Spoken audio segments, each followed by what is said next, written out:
Hi, it's me again. I'm doing like 2 videos today just because it is the last day of the month that I'm actually doing readings. And I kind of wanted to start this thing where I use some of my other decks and maybe just pick a new deck every month. So we'll see. If you totally hate it, I'll stick with one deck and we'll see what happens. But I have quite a collection because that's one of the things that I think people miss about tarot reading is that it's not just about doing the readings. It's not just about gaining some insight on yourself and like the higher planes and all this other stuff and kind of getting into that. It's the artwork. Some of these decks are absolutely beautiful. And so I kind of want to show them off. I feel like when I buy them, I'm buying like these teeny tiny pieces of art. I may or may not have collected Pokemon cards at one time too. Maybe I just like to collect cards. I don't know, but they're really pretty. So I wanted to open up this one that was gifted to me by a very dear friend, and I haven't actually read with this deck yet, so it's kind of cool to open it up, and I kind of want to crack it open and check it out. And so you guys are gonna get to see it at the same time I do. What I am going to say is this deck is probably not a standard. So when you look at these, it's going to kind of throw you for a loop because some of the usual things that you would find in a tarot deck, some of the usual symbology, may not be here. But again, I haven't really cracked it open, so I'm going to do that right now. So thank you to my dear friend. I won't mention her name unless she actually says that I can and she sees this, but hearts and flowers to you. I will say that somewhere hanging around in this view is some of her husband's artwork. So, maybe that will help key in who this is.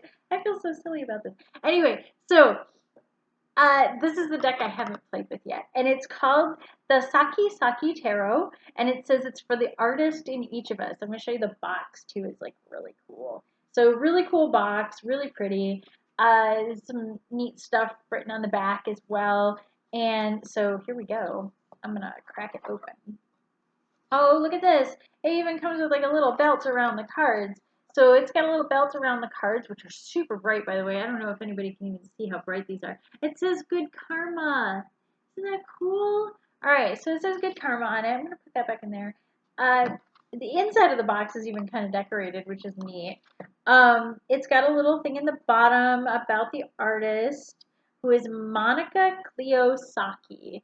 I'm going to have to look her up, or maybe I'll have you guys look her up and you can send me cool stuff in the comments. And it does come with a little book. One of the things I dig about a lot of these kind of fancier tarot decks is they come with their own little book. I do like to read the interpretations that they come up with. So I'll probably do the cards like I have been doing, which is through my own interpretation and, that energy that comes through and my lessons in the past. But I also might read a couple of these and see if they're really interesting and see if there's something totally different and off the wall in the way that it's written. So that's kind of cool. We also might find that there are some different cards in here. So I'm just going to kind of fan them out. It does have, we've got, oh, look at that. It's got a little astrological reference card. I'm not sure if that comes out real clear on there. So yeah, astrological reference sign. It's got the planetary and their like alchemical symbols, and it also has the zodiac signs and their alchemical symbols, which is pretty neat. And then, oh, very first off, we have a card that isn't even in a normal tarot deck. It's called the Artist, and it's a blank. I probably should have said that with the Mary Hanson Roberts deck, there also was a card. It was called the Unknown or the Gypsy. I can't remember, but it's really neat. Some do have this. So whether you choose to read with it or not is up to you. I tend not to, but it's an unknown. It's a we're not answering this question for you kind of card, which I don't know, that's a cop out. Anyway, they are cool cards though, and sometimes they're just a nice whimsical way to kind of have something different. Oh my gosh, these cards! Look at this. Look at that. Look how funky they are. They're so bright. I might have to change the lighting in here just so you can see them better. Um, yeah, throughout the month. I'm kind of glad I opened this up. I wasn't going to do this, but then I was like, you should.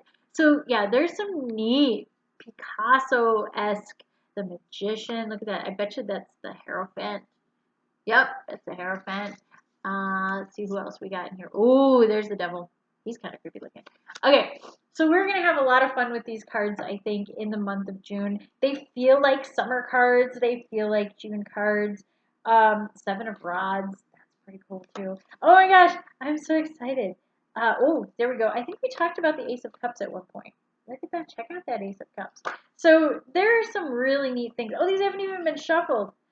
I'm going to have to shuffle the heck out of these cards. Otherwise, we're going to get like just cards in order. So yeah, that's one of the things. When you get a new deck, play with them. So maybe that's what this is going to be, is how to play with the deck and how to, you know, really shuffle up your first time. One of the other things I do is you'll tend to see me, I shuffle pretty standard, and then I will grab and I will twist and I will flip and then I will keep shuffling those in. That way I've got some inverted cards. Some people don't read with inverted cards. I do. I like the idea of inverted cards. So at some point, I'll probably do a little thing on that.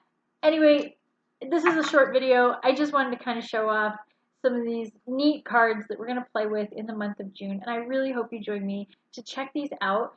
And I don't get any money or anything like that from showing off certain cards or anything. But if you do come across a cool tarot deck and you want to be awesome and gift it to me or something like that, or you find a tarot deck and you say, hey, do you want to buy this? I don't know. I might spoil myself at some point and buy another deck. It happens.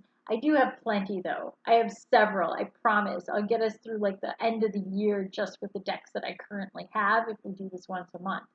I probably won't get to show all the cards. Obviously, we'll get about through a third-ish of them. So I hope it just gets you interested in tarot and a passion for it, like I have a passion for it. Not just in the readings, not just in the symbology, but the artistry of it as well, and the history, because it's really cool. The whole deal is really cool. I love tarot cards. It's so fun. And some of mine have a really interesting backstory of how I got them. So that's cool too. All right. Just totally random. Have a wonderful rest of your month. I will see you in June. Bye!